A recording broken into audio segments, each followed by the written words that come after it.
Severe hypertensive emergencies during pregnancy, such as the condition known as preeclampsia, create a highly volatile hemodynamic environment. These crises present a dual threat. Clinicians must prevent maternal cardiovascular complications while maintaining the blood flow necessary for fetal perfusion. The physiological challenge is to lower systemic blood pressure without triggering the body's natural compensatory responses that could further destabilize the patient. Pure vasodilators can be problematic here, as they often cause sudden drops in pressure that the body perceives as a shock to the system. Labetalol has emerged as the established evidence-based solution for this specific clinical environment. In NICE guidelines, labetalol is the first-line medication to consider for chronic hypertension in pregnancy, for gestational hypertension, and for preeclampsia. Managing obstetric hypertension requires more than just lowering a number. It requires precise hemodynamic control, making the choice of pharmacological agent a critical clinical decision. To understand its efficacy, we must look at how the drug is classified pharmacologically. Labetalol is defined as a combined alpha and beta adrenoreceptor blocker. While it shares the common olol suffix, it possesses a distinct profile that separates it from standard single receptor beta blockers.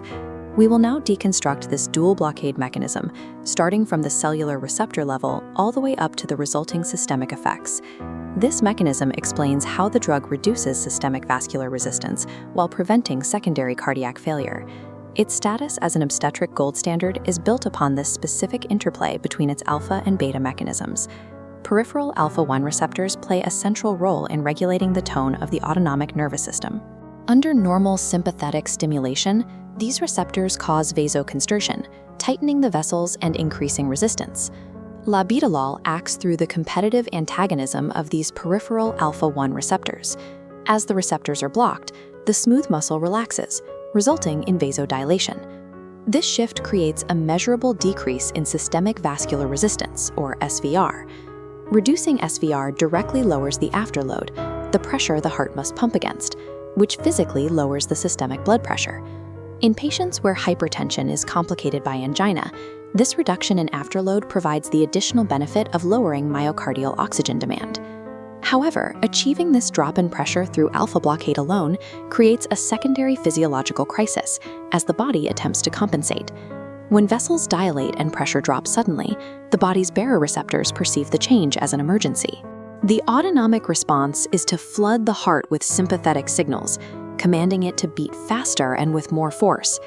This specific compensatory response is known as reflex tachycardia. This response can neutralize the benefits of vasodilation and place dangerous stress on both the mother and the fetus. This is where the second half of labetalol's mechanism becomes vital, the blockade of beta receptors on the heart. Labetalol molecules physically intercept those sympathetic signals at the cardiac beta receptors. By doing so, the drug blunts the reflex tachycardia that would normally follow the reduction in vascular resistance. The result is a controlled lowering of blood pressure without a major fall in resting cardiac output. This ability to drop systemic resistance while simultaneously preventing reflex tachycardia is the mechanical advantage that makes labetalol suited for hypertensive emergencies. These cellular actions translate into specific protocols for clinical administration. Oral labetalol is used for ongoing blood pressure control, while intravenous administration is reserved for critical care settings where rapid, immediate control is required. It can function as a monotherapy, but is often combined with other antihypertensives, diuretics, or calcium channel blockers if pressure remains high. Combining these classes can synergistically increase the risk of inducing severe hypotension. Conversely, agents like NSAIDs, corticosteroids, and estrogens can actively reduce labetalol's antihypertensive effects. The systemic nature of beta blockade also introduces critical contraindications. In the lungs, beta blockade can increase the risk of bronchospasm, requiring caution in patients with asthma. Metabolically, it can mask the adrenergic warning signs of hypoglycemia, which is a significant risk for patients with diabetes using insulin. In the heart, co-administration with rate-limiting drugs can compound the beta blockade, increasing the risk of bradycardia or electrical conduction problems. Because labetalol impacts multiple autonomic pathways, its efficacy must be balanced against a rigorous screening for underlying respiratory, metabolic, or cardiac conditions. This pharmacological data brings us back to the primary clinical objective, stabilizing the pregnant patient in a hypertensive crisis. It remains the primary tool for managing maternal hemodynamics in gestational hypertension and preeclampsia.